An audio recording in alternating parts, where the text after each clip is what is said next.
All right, so we want to build on what we did yesterday. Yesterday we were looking at the sine and cosine curve, okay? Now, for our sine and cosine parent functions,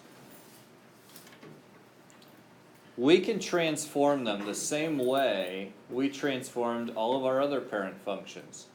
We can translate them, we can stretch them or shrink them vertically and horizontally, and we can reflect them, okay? So, the methods that we're going to use, or the things that we're going to be looking for in the equations, are the same things we were looking for when we were graphing, say, the exponential function or the logarithmic function, okay? It's all the same stuff, we just have a different parent function that those things are applied to, okay? Now, you can see here a general form of the equation. They're both the same, just one's sine, one's cosine, but I'll zoom in here on the sine. But we have these values of A, B, C, and D, okay?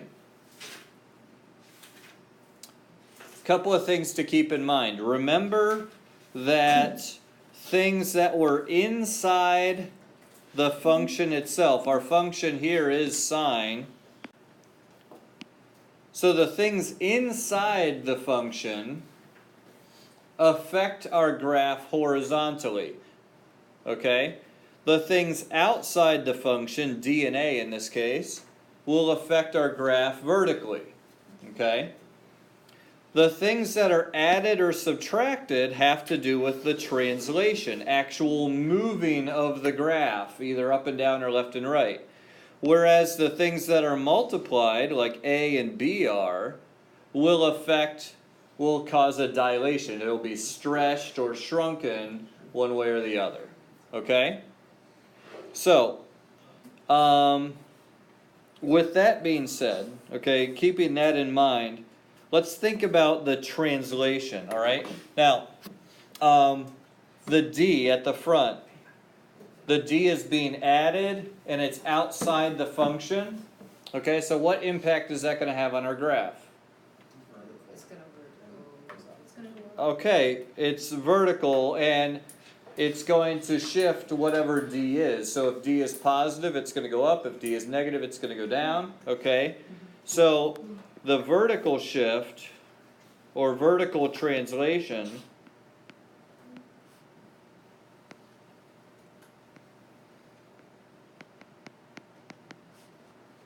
is D units. Okay? The horizontal shift, this really isn't any different than what we did before. We just didn't run into it nearly as much as we will here. We didn't run into the case where we had a coefficient of x and something added to move it horizontally as much. Okay? But when you have this, the horizontal shift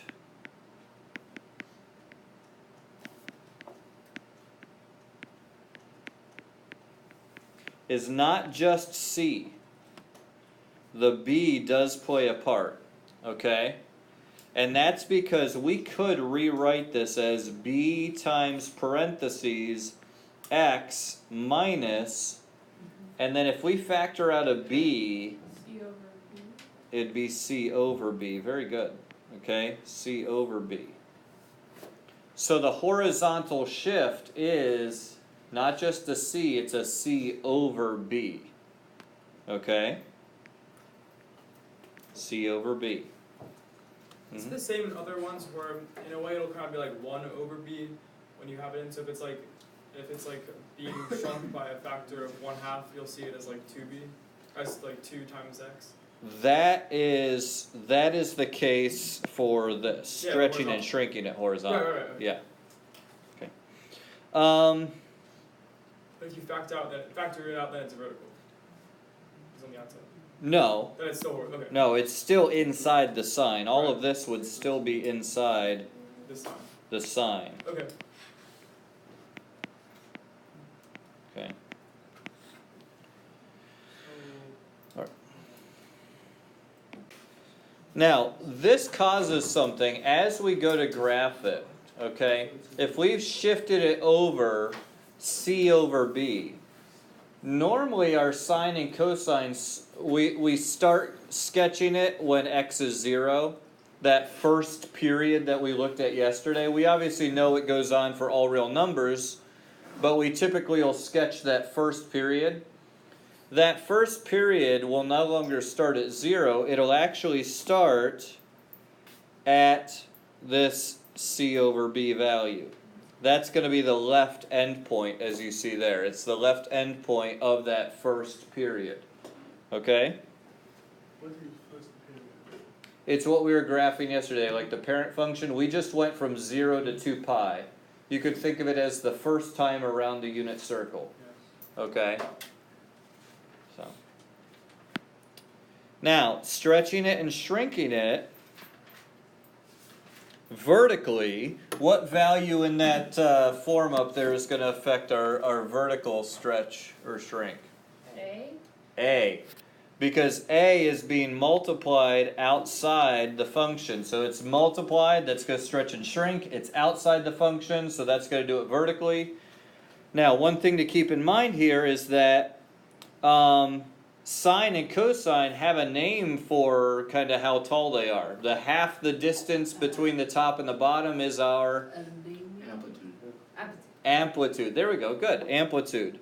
So amplitude is going to be affected here. The amplitude. The amplitude A is going to equal whatever the absolute value of that is. Okay? Now I put the absolute value because if I see a negative in front, what does that actually do? Reflection over the x.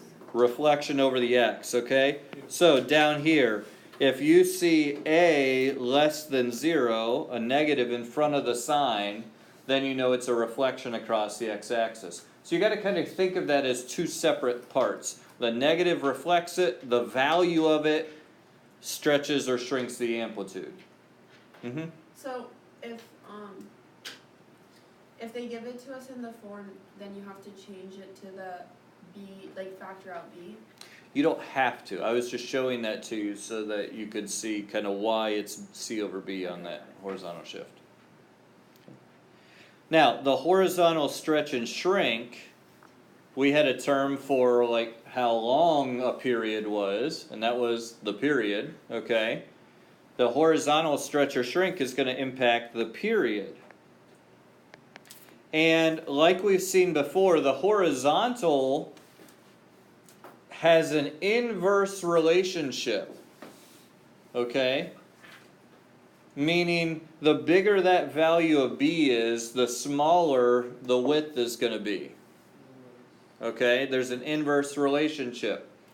So our period, the P is going to equal the usual period, which is 2 pi, divided by whatever B is.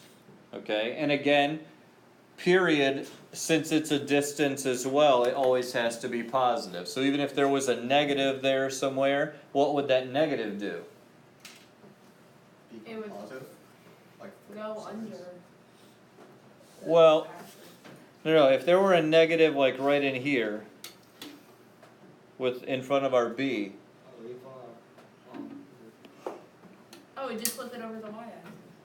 it would reflect it over the y-axis, okay? So if B is less than 0, it's going to reflect it across the y-axis, okay? Now, I want to see... Well, why did you put the period as 2 pi over b? Because that B will stretch it or shrink it inversely. It has an inverse relationship. Normally the period is 2 pi for the parent function. Oh, right, so... So it'll divide it by whatever that B is. Okay? Now, I already pointed out the left end point would be C over B. Now that we know the period is 2 pi over B, the right end point is going to be that C over B plus whatever the period is. We're going to use that in a little bit here as we go to graph one of these by hand, okay? The reason why we learn how to graph them by hand is not to deprive you from the use of your graphing calculator, okay? It's because graphing them by hand will help you understand the graph so much better so that you can then take a graph or take data and pull out the amplitude, the period, the shifts, and come up with your own model. That's what we're going to be doing next Tuesday. Okay, some of that. Now, with that being said, I want to look at a couple of basic transformations of sine and see what those are. Then we'll look at a more complex one. Okay, so here I have 3 different transformations of the sine function. Okay, you may not be able to see the one because it's in green and it's not showing up real well. Okay, Yeah, I see it. so here's the green one.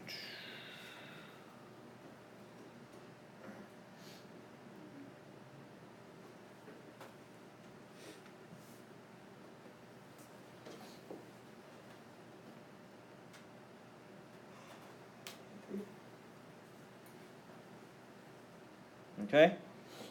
Now, let's look at these 3 graphs. The first one, y equals sine of x, is the normal parent function that we see here in red. Okay, we looked at that yesterday. Y equals 3 sine of x. What transformation is that 3 going to make? Stretch, versus stretch. Good, a vertical stretch.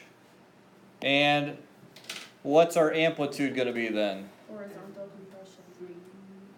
Oh wait, No. I thought you were doing green. What's the amplitude going to be? The amplitude's going to be The same.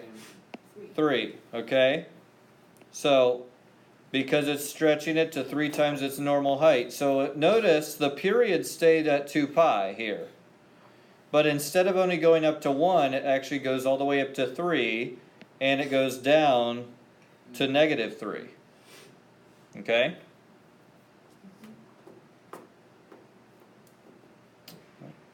Finally, we have sine of 3x. That is our horizontal compression, all right? And here, maybe for the first time, hopefully you'll recognize the significance of that inverse relationship, okay? Couple of things here. If b is 3, our period, the period is 2 pi divided by b, right? So notice it's 2/3 pi. Well, if you look here on the graph, we start at 0, it goes up, down, and back up, and finishes off the first period in 2 pi over 3. The reason why that has to happen is this. Normally the period is 2 pi, right? Look how many periods we can fit into that same 2 pi now. 3 of them. There's the inverse relationship. It's saying instead of just 1, we can cram 3 periods into the same space that we used to be able to fit the 1 in. We could cram 3 periods into that 2 pi. That's why the period of each one has to be smaller. Okay? So, there's some basic transformations. If you want to graph this on your calculator and practice with your calculator, your window, notice here I have the x min and x max, and I actually put pi in. You can use the pi button on your calculator when you punch in your window boundaries, okay? You can make it 2 and then hit the pi button, and then -2 and hit the pi button. And it'll translate that. When you come back to the window, it'll say 6.28 and so on, but you can just use the pi button, alright?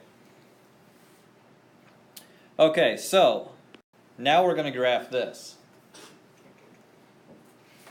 The last 12 minutes here we're going to take and graph this function. And I will tell you, this is about as complicated as it gets.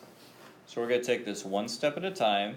Stay with me so you don't miss a part, because then you'll get kind of lost. Alright? So just stay with me on this. Anytime you are graphing a trig function like this, you need to do a couple of things before you ever even try to put it on the graph itself. First of all, identify your amplitude, period, and translation. And then another thing you need to do, the last thing you need to do, is you need to envision the parent function. Okay? The parent function, y equals cosine of x, starts at the top of the amplitude and ends at the top of the amplitude. In the middle, it's at the bottom of the amplitude. And then halfway between each of those points, it's crossing the x-axis, which is like our midline for the function.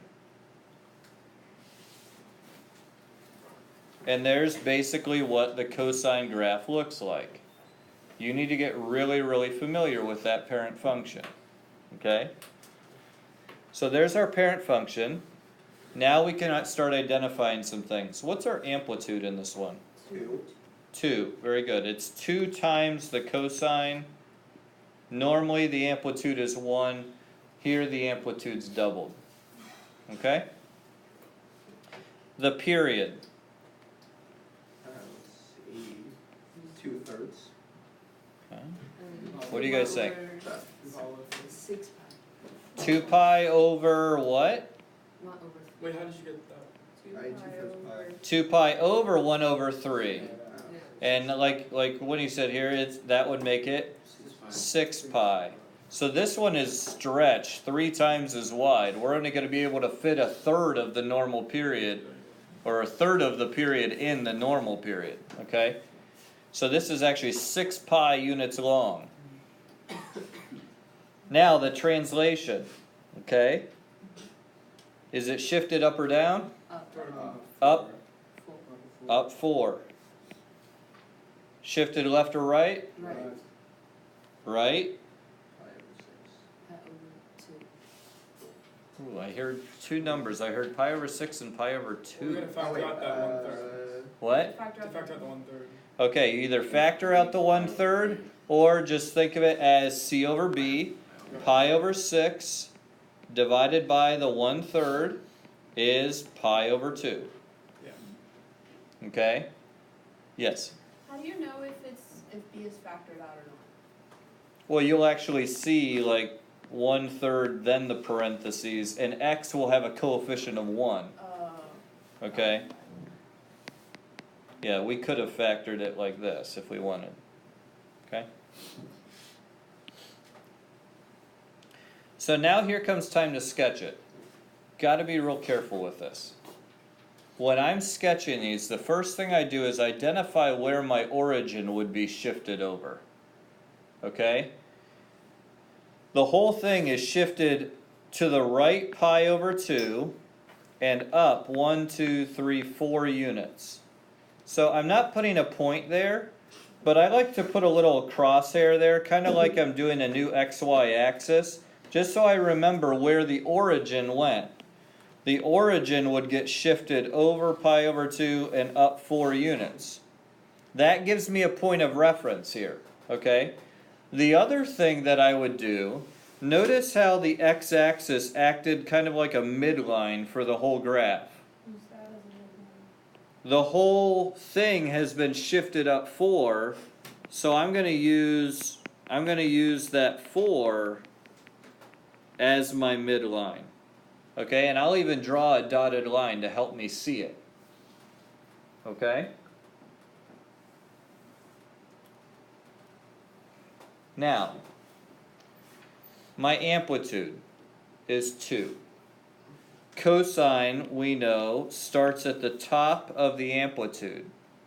So you go to the midline, in this case it's 4, and we're going to go up whatever the amplitude is to start our cosine graph.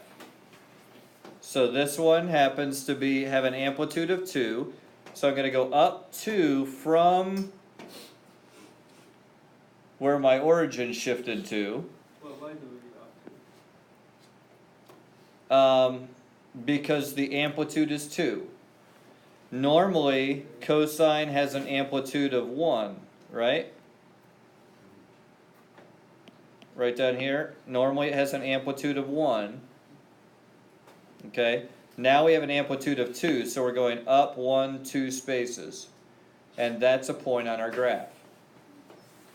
Okay, and it's actually the point pi over 2, 6.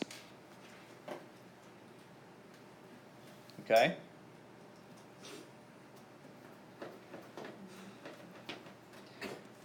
Here, I skip to the end. I know that the entire period lies between when I'm up here at 1 and when I hit 1 again.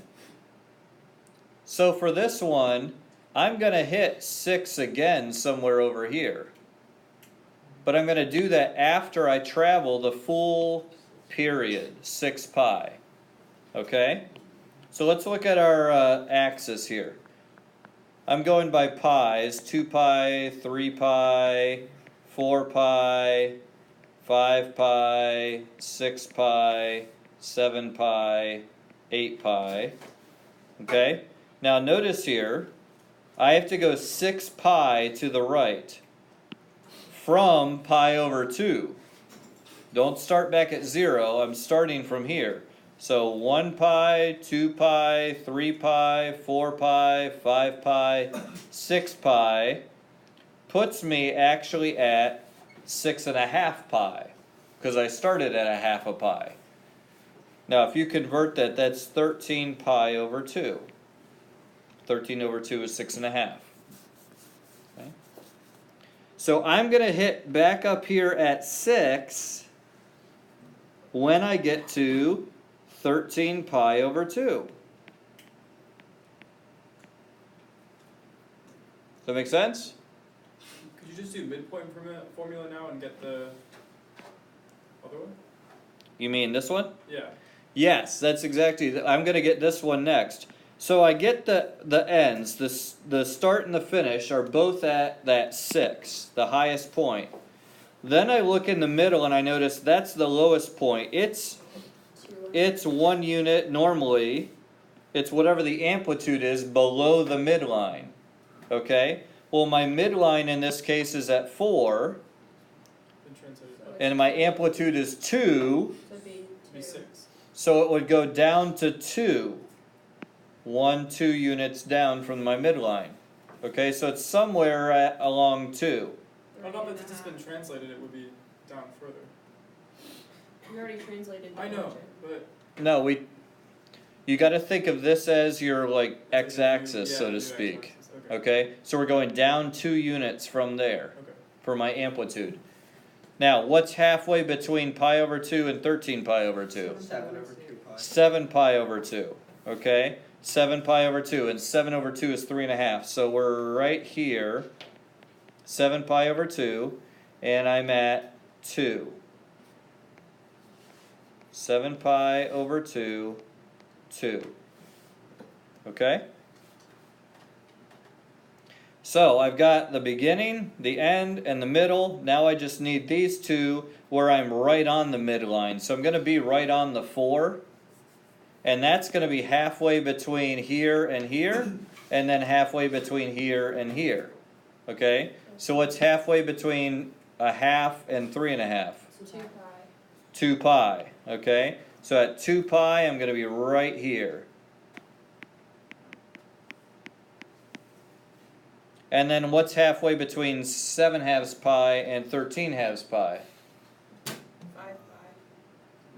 7 and 13 is 20, divided by 2 is 10, half of that is 5, so we're right here. 5 pi 4. Donald, question? How can you know x is 2 pi and the y is 4? If you need to, go ahead and write it out. Pi over 2 plus 7 pi over 2, okay, over 2. You're averaging them. Because you got to find the middle, okay? So that'll equal 2 pi. So if you need to actually work it out, some of the fractions get a little messy sometimes, so if you need to work it out, that way you can. Okay? Now all that's left to do is sketch it. Do not make it like this, okay? That is not a cosine curve. That looks like an absolute value function, all right? A cosine curve should actually curve. Imagine that. So there should be some curve to it, all right? And there is the first period of y equals 4 plus 2 cosine of 1/3 x minus pi over 6. And like I said, that's about as complicated as it gets. The only thing we could throw in that we didn't was maybe a reflection. That'd make things fun, but we won't for right now. Okay? Okay. So, if you attack these in a very systematic way, you stay neat, and you write things down, these aren't that hard. If you try to slop through it and do half of it in your head, you're going to mess things up. Okay? So just be neat, work it out, and you can do these. Okay? All right.